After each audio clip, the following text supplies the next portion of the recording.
Alright, we're up to lesson 7 already. Lesson 7, just like lesson 6, is going to be split into two parts. This part is going to be the lecture part, and then the next part is going to be the actual programming part. I think this works out rather well, because then I can talk about what I need to talk about without just going through stuff really quick. So what we're going to do in lesson 7 is we're going to learn about the constant value of constants, because we can put constant values in our program, and really we already have. But what we're going to do in this lesson is we're going to look at named constants versus just a plain old constant. We're going to look at why we want to use named constants in our programs. We're going to look at something that creeps up in code called the magic number problem, meaning exactly where did you get this number that you're using, or what does this number mean.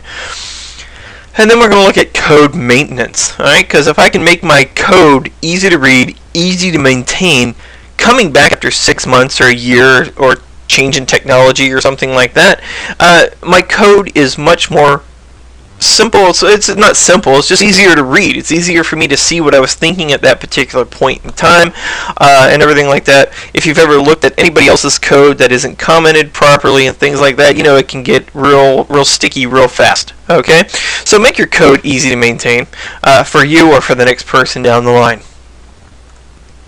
First, we're going to look at what a constant actually is. A constant is a value that never changes, such as the number 3, the uppercase letter A, and pi.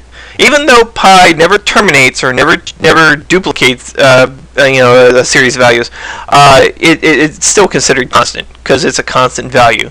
It depends on how many decimal places you're using as to what the constant is. Now, in our programs, we can use named constants.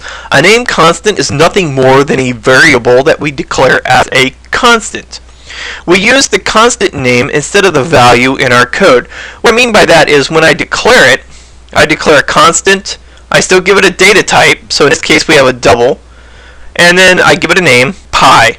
Now, usually we identify our constants by using all capital letters for the name of the constant, or all uppercase letters for the name of the constant, which I've done here, capital P, capital I.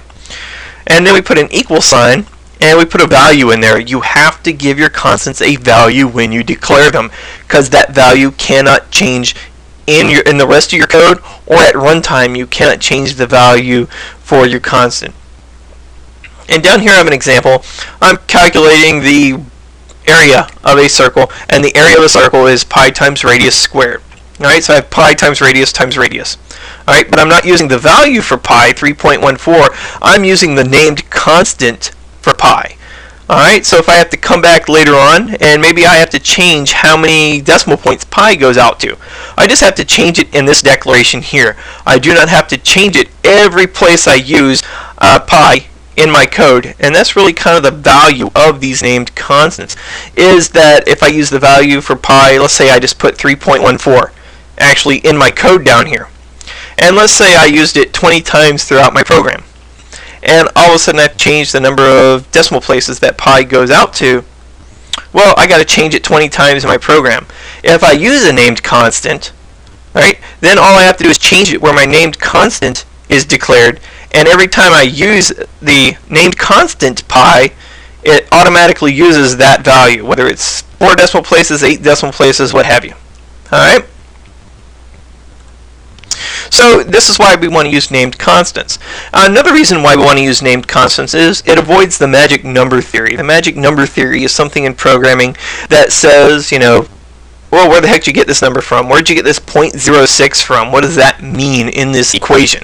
Alright, anybody from the state of Florida, like I am, knows that 0.06 probably means sales tax, or the rate that you're taxed on your sales. I can take sales times subtotal times 0.06 equals total, and what we should use is sales times subtotal times sales tax rate. We know sales tax rate is a constant because it's in all caps, and I use the underscore to separate the letters at this case because we're using all caps. We can't use camel case, so that's how we give delineation between the words of our named constant. You'll notice I use parentheses here. Even though it's a multiplication, it's all pure operators, which means it's all going to happen basically at the same time. but I just use parentheses here because I like to separate things out. That's my own little quirk. I think it makes my code a little more readable. If you agree with me, do it. If you don't, well, then don't do it. But this is just something I do, a little convention I've come up with over the years, is just use parentheses. I think it visually makes it look better, even though it's all, executes at the same time. All right.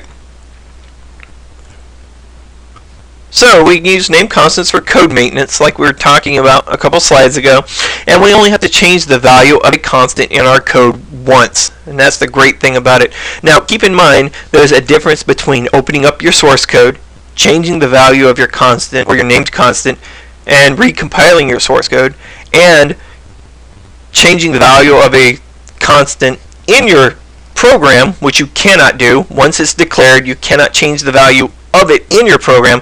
Like I can't add 4 to it or subtract 3 or divide it by 2 or anything else like that. And you cannot change the value of a named constant at runtime. Okay, meaning while your code is running. The only time you can change the value of a named constant is if you open up your source code, change the value when it's declared, and then recompile it. That is the only way you can change the value of a named constant in your code. Alright, I just want you to keep those two things separate. Drives beginning programmers absolutely bonkers, so I just wanted to make that separation now. Alright, our little program for this lesson is going to do the following. It's going to set up a value for zombie kills, because zombie apocalypse is so stressful that we're going to find a way to mitigate that stress and have, take out some zombies at the same time by setting up a value for zombie kills. Alright, then we're going to take the number of zombies we have killed, multiply it by the value for zombie kills, and it's going to give us a total score. So we're going to start keeping score of how many zombies we kill. That sounds like a cool thing to do. Alright, so the next lesson is going to involve the code for this project. See you then.